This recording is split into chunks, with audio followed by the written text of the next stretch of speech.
કેમ છો બાળ દોસ્તો? મજામાં? આપણે સંખ્યા બનાવવાની છે. હા, તમને સંખ્યા બનાવતા આવડે છે? ચાલો સાથે મળીને સંખ્યા બનાવીએ. એકમ, દશક. અહીંયા તમને બે ખાના દેખાશે.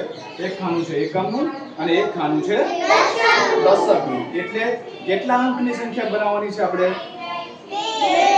બે અંકની સંખ્યા બનાવવાની છે. આપણે શરૂઆત કરીએ 1 થી. ચલો અહીંયાથી જોઈએ. ચલો આ શું લખેલું છે મને કોઈ કહેશે? 0. સરસ, 0. આ છે 0, પણ 0 ની આગળ એકડો લગાડી દઈએ તો વેરી ગુડ. હવે દશકમાં 1 છે, અહીંયા 0 છે. અહીંયા આપણે સંખ્યા બદલાવીએ તો શું થશે? સરસ, વેરી ગુડ.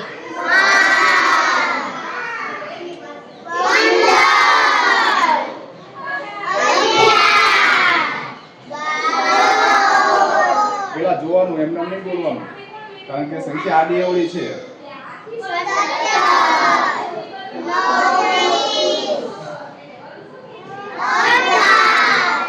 સરસ, 18.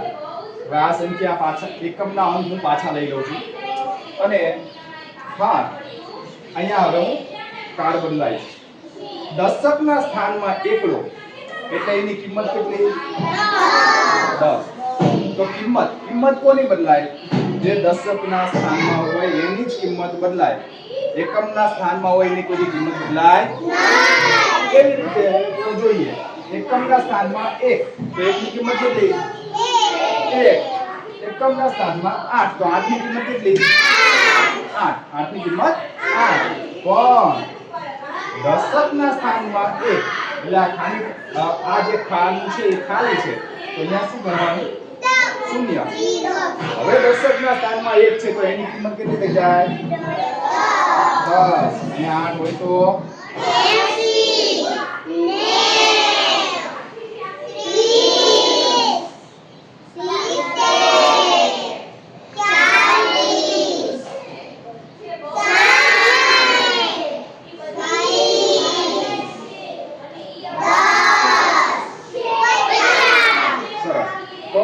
કિંમત કોની બદલાય? દશકના સ્થાનમાં હોય એની કિંમત બદલાય. દશકના સ્થાનમાં 5 હોય તો એની કિંમત 5 કહેવાય, એની કિંમત કહેવાય 50. સરસ. આપણે 1 નો વારો લઈ લો. હવે આપણે વારો લઈએ બીજી કોઈ સંખ્યાનો. જેમ કે હું વારો લઉં છું 2 નો લઈએ, લાઈનમાં લેતા જઈએ. આ શું છે? 2. દશકના સ્થાનમાં બગડો એટલે આપણે વાત કરી હતી કે એની કિંમત કેટલી થઈ જાય? એની કિંમત થાય 20. હવે 20 એટલે કે બગડા છે દશકના સ્થાનમાં. આપણે એકમના સ્થાનની સંખ્યા બદલતા રહીએ તો નવી સંખ્યા આપણને મળે.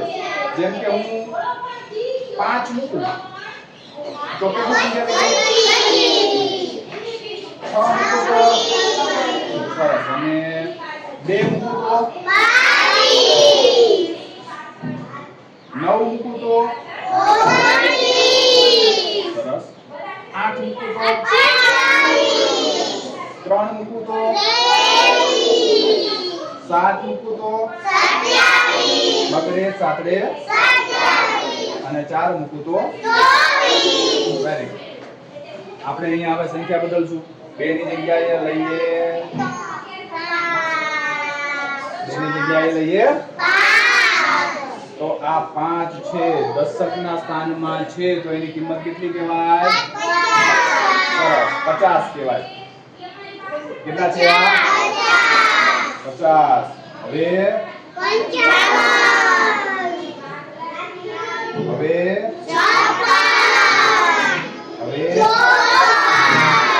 7 મૂકું તો 3 મૂકું તો 8 મૂકું તો 2 મૂકું તો અને 9 મૂકું તો વેરી ગુડ, આવડી ગયું.